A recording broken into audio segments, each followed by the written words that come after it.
Nebraska Preps Postgame with Damon Benning and Jacob Padilla. Hey, that's the big voice guy. That means I get JP back one more time. Actually, it'll probably be twice before we start hoops, which is always a ton of fun because we get to see multiple games and we are both a couple of gym rats. Good luck to all the teams that started their first week of practice today. As we record this on Monday, the grind has begun. Yeah, it is. And for some of the dual sport athletes still playing, the Alex Wilcoxons of the world, the Caleb Bennings, they're double dipping. I don't know. I assume Alex is. I saw Isaiah McMorris at the gym early this morning for Bellevue West. And if you're talking Class A in terms of guys that played late into the season, there's probably 15, 20 guys that falls into, which is kind of good to see because that means people are being multiple sport athletes. And congrats to Isaiah. Yeah, congrats to Isaiah on that offer from Nebraska, Penn State recently. It's starting to take off. That move paid off for him. Yeah, it did. And he had a nice little tweet the other day or yesterday where he said, listen, a lot of people didn't believe. I don't know if I would get into that. I mean, he's 18 years old, so whatever. But I kind of guard against that. But whatever, whoever believed what, that doesn't matter. Basically, the point of what he was saying was, it's all starting to kind of take shape for him now, and it'll be interesting to see kind of how it progresses. That 2024 class is really starting to shape up. So as you're kind of looking at this deal, and there's one class in particular where you've seen a lot of upsets, but are you surprised at the chalk? When all said and done, last team standing? Not really. I mean, we especially in those top three classes, we got the matchups that we've kind of been waiting for all year. I know Class A was a little bit more even at the top throughout the season, but in B and C1, I mean, a few weeks into the season, it seemed like the top two teams had separated themselves from the rest of the pack. And sure enough, here we are at the end of the season, and we get those matchups that we've been talking about all season with Bennington and Gross and Pierce and Aurora in C1. So we got a lot of chalk there, 1 and 2 in A with Westside and Gretna. Like you said, we had a few upsets. D1, we've got some lower seeds. And C2, we also got some lower seeds, but then we got 1 and 2 in D2 as well. So a lot of chalk, but credit to those lower seeded teams that have made a run here. And we'll talk about one of them in particular that is particularly impressive. Yeah, I tell you, in D2, or excuse me, in D1, because I'll be on that call. I got to start there only because we're walking through off air the stat line with what happened with Neely Oakdale. Yeah. And I'm not sure. Now, there'll be some other people listening. I've done this a while, but only 20. So almost 20 years, not including the time when I was playing where I'd actually call myself a historian. Yeah. I don't know if I've ever seen what we're getting ready to talk about here shortly. And that's quarterback Aiden Custy, however you say his name. Sorry, Aiden. Haven't seen it before, but so it's a 50-28 win for the 5th seed in Neely Oakdale over number 1 seed North Platte St. Pat's. And listen, which is a huge upset. Yeah. Listen to the stat line because it'll take me a while. So lock in here. 21 for 27 for 359 yards and 5 touchdowns passing. All right. That in itself is as good as what we've seen. 33 carries for 191 yards and 3 touchdowns on the ground. Again, that's as good as many of the games we've seen all season long. 20 tackles, 5 tackles for loss, 2 sacks, 2 interceptions. All that by one player. And I know 8-man is a little different. Like the stats aren't. Yeah, but you're only playing on an 80-yard field. Still. To do all of that in a single game, I don't think I've ever seen a more impressive all-around performance. I think the last time I saw a performance that dominant, and it didn't yield the yardage, was probably Wyatt Mazur, who had an interception for a touchdown, a kick return for a touchdown, a punt return for a touchdown. He ran for one, and he threw for another. He was ridiculous. Listen, I remember leaving that game, and I was thinking to myself, I don't care what class he plays in. He can play big-time football. He was such a good natural runner. He was good in small spaces. He was good in bigger spaces. He was versatile. He was unbelievable. Yeah, was not surprised that he ended up carving out a role for himself in Nebraska by the end of his career. But so, yeah, that was, again, I don't think we're not going to top that anytime soon. I don't think. He had 200-yard receivers. Bryson Gattikin caught 11 passes for 179 yards and 3 scores. Chase Firstenow, 4 catches for 110 yards and 2 receptions or 2 touchdowns. So just really impressive. So we got the 5 seed moving on, and since we're there, on the other side, Clarkson Lee, the 7 seed, knocking off 3 seed Stanton, 54-12. So not only do we have upsets in both games in D1, they have blowouts. Yeah, convincing fashion. Kyle Kasich, 36 carries for 294 yards and 6 touchdowns, 8 tackles, 1 tackle for loss, and 1 fumble recovery. So it wasn't quite what we saw from Aiden, but a really impressive performance in his own right. Yeah, I'm just trying to think, and I mean, I've seen some kind of inflated stats at some of the lower levels, but the totality in which he does both sides is, and I'm not. I mean, listen, I'm not talking like Carter Nelson and Ainsworth, right? Where you kind of do everything. You grab the mail, you take out the trash, that kind of deal. The number of tackles with the rushing yards and the throwing yards, I don't care what level you're playing. I mean, that's some unbelievable statistics. Yeah, no doubt. So that'll be fun to see again, QC against Kasich up there on Memorial at the field at Memorial Stadium.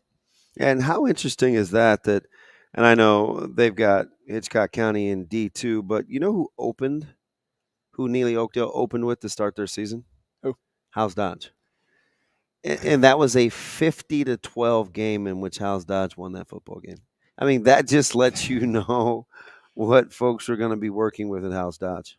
Yeah. Well, hey, look at that. That 50-12 was also their score against 12 seed Central Valley in the D2 semifinals. Lance Brester, 28 carries for 245 yards, 4 touchdowns. He's a handful. Caught a 35-yard touchdown. So, yeah, that kid's, it was a huge part of their run last year, and back again carrying the load for House Dodge, who you mentioned Hitchcock County, the 2 seed. They won 48-0 over 6 seed Bloomfield. So, yeah, talking to my guy Tony Chapman, who is all over the various classes across central and western Nebraska. He's kind of pegged this one for the last 3 or 4 weeks in anticipation of this matchup with Hitchcock County and House Dodge. Kind of this irresistible force, immovable object kind of thing. Just a lot like what people have been talking about with Aurora and Pierce, in a similar vein with House Dodge, their size and power up front with Hitchcock County and their ability to move the ball on offense, i.e. Pierce. I don't think either one of those two teams call it David and Goliath, but in terms of how they're built, they're vastly different in terms of how they got there. Yeah, no doubt. And that's one of 1, 2, 3, 4, I believe 4 classes. We've got the 1 versus 2 seed. We just talked about D1. C2 is the other one with some big upsets there. Credit to Hardington Cedar Catholic, the miracle run here as the 12 seed, advancing to the state final, the 6-0 win over 9 seed Battle Creek. So it was, and Battle Creek had upset a lot of folks along the way, right? Yeah. So again, that was, you're gonna end up with a lower seed in the final because of how that half shook out. But on the other side, you had the 3 seed Norfolk Catholic making a return to the championship game, the runner-up last year, with 38-6 win over a 2 seed Ord. Impressive performance there by the Knights there. It was 10-0 after the first quarter, then 21-0 in the second quarter. So 31-0 at halftime. That game was over. I tell you what, are you one of those guys, and you go to a lot of places like me, where you're not afraid to travel within the state of Nebraska to go see a variety of sporting events? Are you pretty cool with having these games at Memorial Stadium, even for some of these smaller classes? Because I actually like it, just because I see how they support it. Now, conversely, you and I will also go to high school gyms during state basketball, and we say, "Oh, this is kind of where it belongs in the small kind of packed gym." Like, what are your thoughts? Yeah, I think ultimately what matters most is kind of what the players think and how much they value that experience of going to play on that field. Like so many kids grow up Nebraska fans watching games at that. Many of them probably attend games there as kids. So the opportunity to play on that field, if we're talking strictly atmosphere and earned and all that type of stuff, yeah, home site, that would give you the better atmosphere because, again, no matter high school football, you're not filling Memorial Stadium. Like, it's just not possible with the population involved. So you don't typically get the best atmospheres. And again, for some of the lower class, you got to adjust the field, and that kind of makes it a little weird. But ultimately, I think there are a lot of kids that see the opportunity to play at Memorial Stadium as something really cool and a kind of once in a lifetime opportunity. Collision course, as we jump to C1, basically kind of what we've been forecasting all year as Aurora over a feisty Boone Central bunch. I actually thought that one may be a little closer. I have to go back and watch it once all these coaches send in the huddle tapes, but 2012 at halftime. Yeah, that was kind of how I thought that this game would go, just knowing the two opponents. But Aurora pulls away 20-0 third quarter. Yeah, that's really the when difference. it happened. Yeah, and Carlos Collazo was back. It sounded like he it still isn't totally healthy, but it looked healthy with I know at a 63-yard run in the second half that set up a touchdown. Had a 33-yard touchdown himself.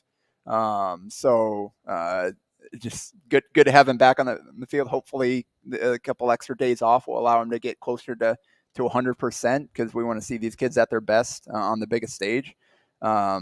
But yeah, really impressive performance by Aurora. It was a 40-19 was the final there, and again that was 20-12. So that third quarter is really when Aurora delivered the knockout blow because they're only 7-0 after the first quarter, and like I said, 20-12 at halftime. So very much within reach for Boone Central, but Aurora is just inevitable. Nobody can stop them this year. That was so along the same vein. Pretty impressive what Pierce did too, because I wouldn't have put them on upset alert, but I felt like this game against Adams Central was going to be a tough one. Yeah, and we know Adams Central has been tested this year. They played some really good teams. Very, very capable. Yeah, as the 6th seed there, and but I mean, Pierce jumped on him 21-7 after the first quarter. Adams Central kept it close in the second quarter, but then 12-0 in the third quarter to pull away. And Adams Central got a few points back in the fourth, but 45-26 was the final there. And it was Keenan Valverde taking the lead there. Obviously, we know Schulting, we know Bramer, but Yeah. Valverde, 27 carries for 312 yards and 2 touchdowns on the ground. Schulting, 6'11", 79 yards, 2 scores, 11 carries, 78 yards, and 2 more scores. So kind of doing his typical thing, but impressive performance on the ground for Pierce there. When you're talking about kind of stylistically, is this about Aurora's interior versus Pierce's ability to be multiple? And because they play a little bit different offensively than I think what Aurora may be used to seeing at this level. Probably more closer to what Aurora would see last year in their classification. So maybe there's some give and take there. Yeah, it'll be a fun matchup. Again, we've been waiting for it all season long. I think these are by far the two most talented players or teams in the class. They both got some big time difference makers, and now we get to see them duke it out there down at Memorial Stadium. Yeah, and another one. It's just kind of it's working out for us for folks that like to cover these games in Class B. Number 1 versus number 2. And the one that I think everybody wanted to see. And Gross coming off a tough one in which I was surprised to see the number of points scored. There were some wild swings in that game. But good on him as Gross finds a way to get past Scotts Bluff. Yeah. Start with the Bennington game there, 23-7. So Waverly, they put up a fight there. Couldn't quite move the ball, score well enough to stay in it, but they held that Bennington offense in check, which isn't something that anybody has really done. Obviously, the Elkhorn North is the closest that we've seen, and it ended up on still being a 16-point game, so they've won by 2 scores yet again. But that was 7-7 after the first quarter, and then Waverly just couldn't score. It was 16-0 the rest of the way. But Evan Castens had a good game, 94 yards on the ground and a touchdown, caught a couple of passes. They just couldn't quite score against that tough Bennington defense. But credit to Waverly. I think they showed well. So when you're taking a look at, are we paying attention to kind of battle tested or style? Because it seems like Bennington hasn't always been pretty, although they've always been the proverbial fave. And Gross has been the feel good story. What do you think the narrative is going into this one? Because neither may be true. It's kind of maybe just our perception as this season's unfolded. Yeah, I mean, Bennington, the streaks that they're on, how many in a row is this now? Dating back to last season, like they are the powerhouse program in Class B right now.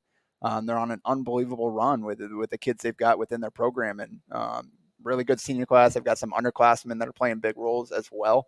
So I don't think they're going away anytime soon. But I don't know that they've played their best football down the stretch, but also they played some of their tougher opponents. So it's better to be tested, but also it's not like they've looked like an unstoppable juggernaut the last few weeks, which they had previously. So I think setting up for a really good game here in the B final. You've done this a long time. Let me ask you something. Do you believe in peaking, or do you think because of injuries and kind of the psyche of young people in high school being up for games, down for some, that it's not as linear as that? Yeah, I think the concept of peaking at the right time is something that every team is striving for. It's not always something that you can control. Things happen, like you said, injuries, and part of it, kind of the schedule plays out, like you depending on when you play your toughest games and things like that. But that is important to be playing well going into the postseason, heading into these games, to have figured out your strengths, like how you want to play, how you can play every game out. What can you rely on in the big moments? I think that's the most important part, is as you go through the season, find out who you are as a team, and the way that you're going to play, no matter what the opponent throws at you. So I think that plays into that as well.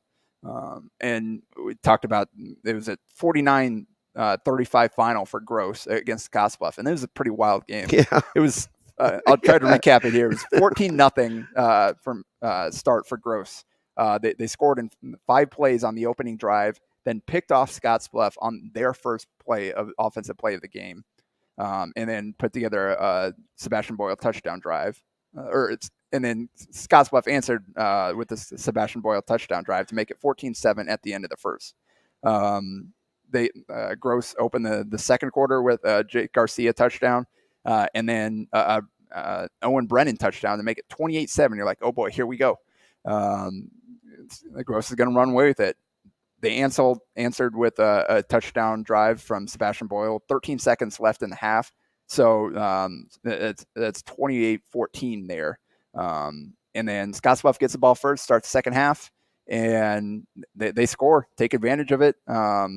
So now you're feeling, all right, we're right back in it, 28-21 at that point, I believe. And then Jake Garcia, next play, rips off a 65-yard touchdown. Then Gross gets a stop, and Colby Duncan hits Weston Miller-Ivy for a 41-yard touchdown to go up 42-21. And that's the score heading into the fourth quarter. And to make things worse for Scottsbluff, Sebastian Boyle has to exit the game with an injury. Yeah, I don't know if that ultimately how it changes, but the psyche for sure is different. But credit to Scottsbluff, Jackson Allen stepping up, scored 2 touchdowns in the fourth quarter to pull Scottsbluff within a touchdown, gave themselves a chance, and they got the ball back with 1:56 to play. So impressive resiliency by Scottsbluff. You go down 41 or 42-21 heading into the fourth without your best player. And to rally and give yourself a chance, that's impressive. But Owen Brennan, again, 60-yard pick six to seal that thing with about 73 seconds left to go. I can't wait to watch him real time. Yeah, because I think he's pretty underappreciated. He was impressive in the game that I saw against Elkhorn earlier in the season. Just kind of playing all over, running back, linebackers, making plays all over the field. So that Gross held on to win there with that pick six. That kind of slammed the door shut. But Jake Garcia, 26 carries for 263 or 260 yards and 3 touchdowns. I got to stop you real quick. I love the way he runs the ball. I He's watch fun. him a ton. He is fun. So I talk about patience, and I was going through it with the broadcast and watching Michigan and in Nebraska, and his ability to know what his offensive line is doing, the tempo in which he's got to kind of run the ball, and then when to hit it. Well, he is a gifted runner. Yeah, and he's got some pretty good linemen to run behind too, so they open up some holes and he hits them the right way every single time. And credit to Boyle, went over 300 yards rushing and 3 touchdowns before having to leave the game. Like that kid is going to be the guy next year. When we talk about how great the running back talent is in this class, most of those guys were seniors this year. Boyle's just a junior. He'll be back for another year. Yeah, and now the offensive line will change a little, obviously, but hey, he's the real deal. And he's kind of a heavy runner. Like the way that he goes into contact and moves piles, he's going to be interesting to watch because I think he's a better athlete than I think maybe we give him credit for, being tucked up there, out west, kind of on the border. I think his game translates regardless of class. And I wouldn't say that about a lot of guys having success at multiple classes. I do think his game does translate. Yeah, I was disappointed that the schedule didn't work out for me to get out to one of those games where Scottsbluff made the trip east. But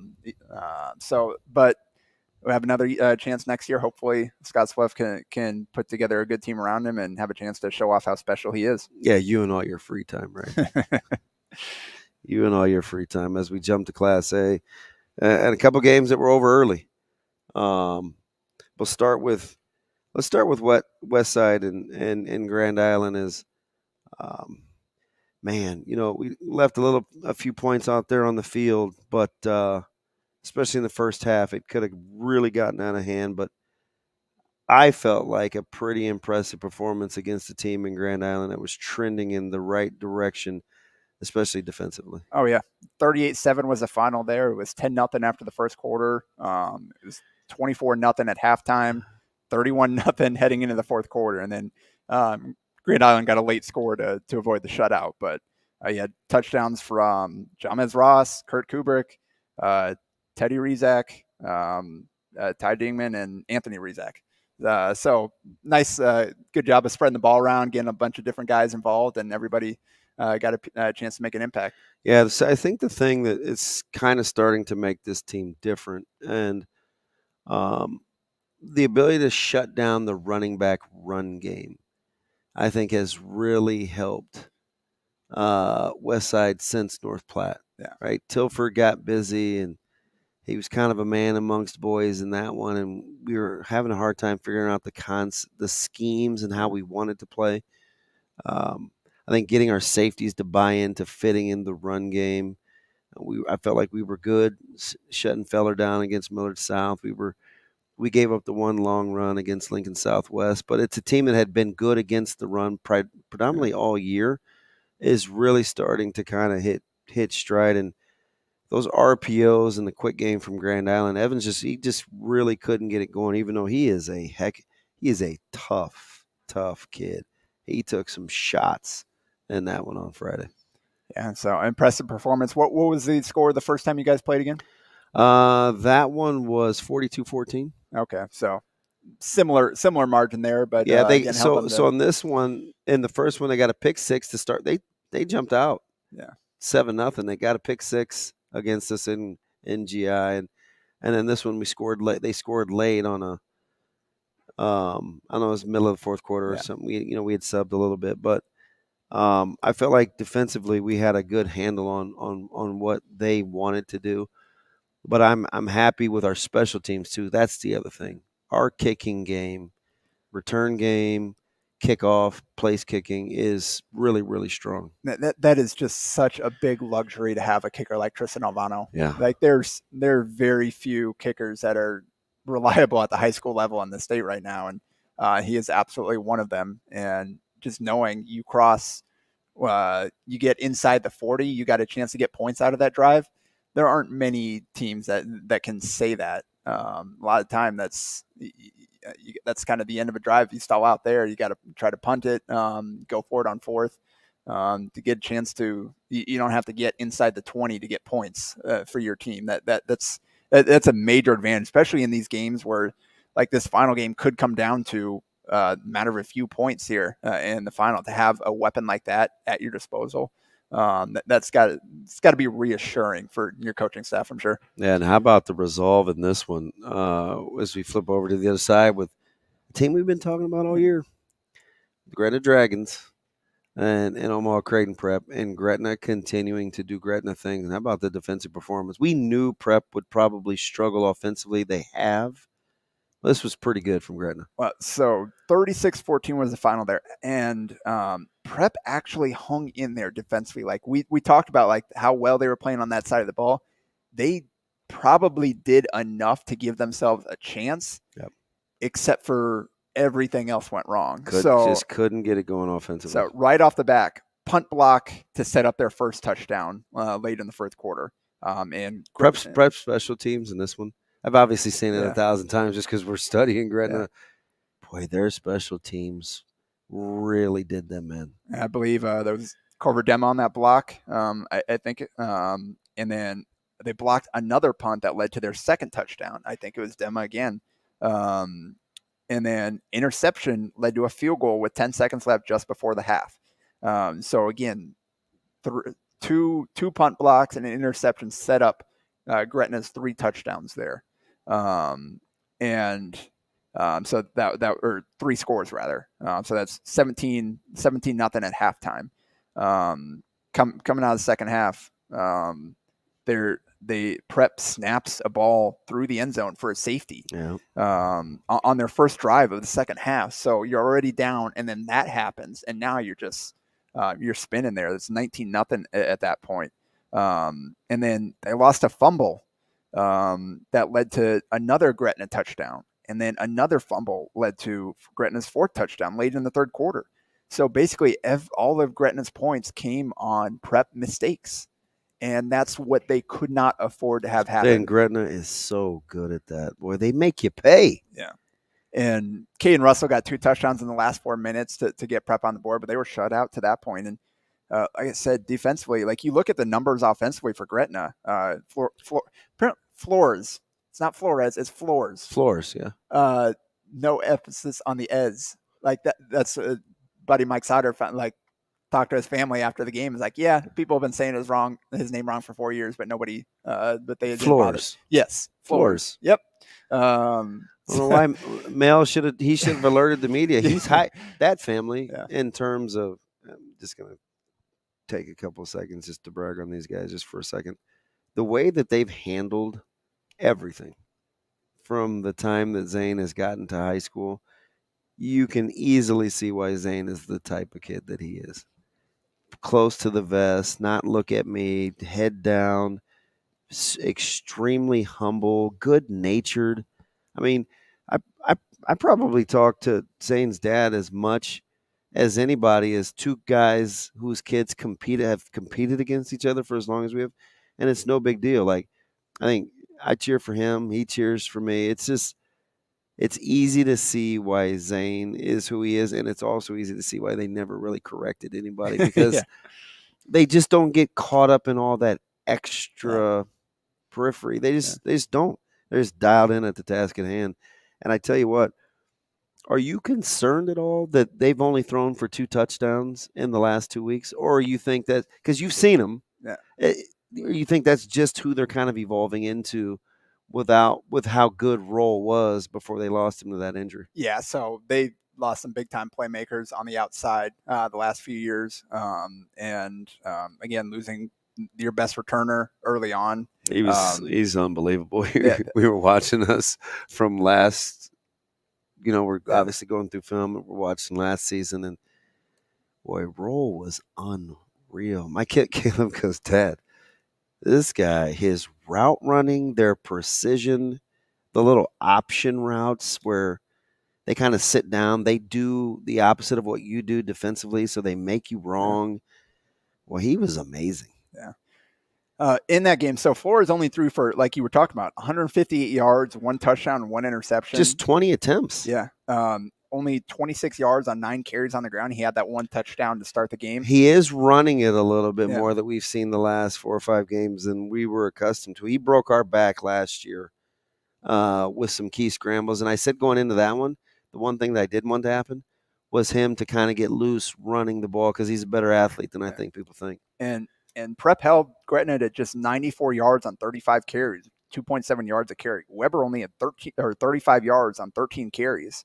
So impressed again. Like Prep's defense did its job well enough. Like Gretna did not have a good day offensively, yet they still scored 36 points because of the field situations that the special teams and offense put the team in, unfortunately. But listen to this. So we know how good Prep's offensive line is. They got guys all across that front. Gretna had 15 tackles for loss, 3 sacks. They had an interception. They had 2 forced fumbles and fumble recoveries and 2 punt blocks. Really impressive day by that Gretna defense. Ethan Sturr, 10 tackles, 4 for loss. Corver Dema, 7 tackles, 4 for loss.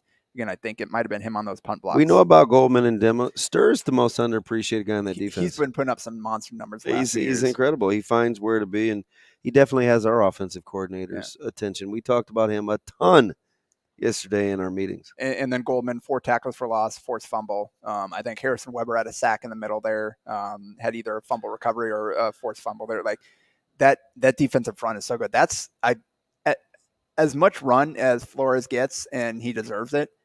This defense has become the face of that team and the strength of that team, that defensive front in particular. And then the guys in the back end hold up because they've got such good play up front. So that's something you guys are going to have to do. Where you're going to have to find a way to. That's last year. I think that's where you guys lost the game last year. It is.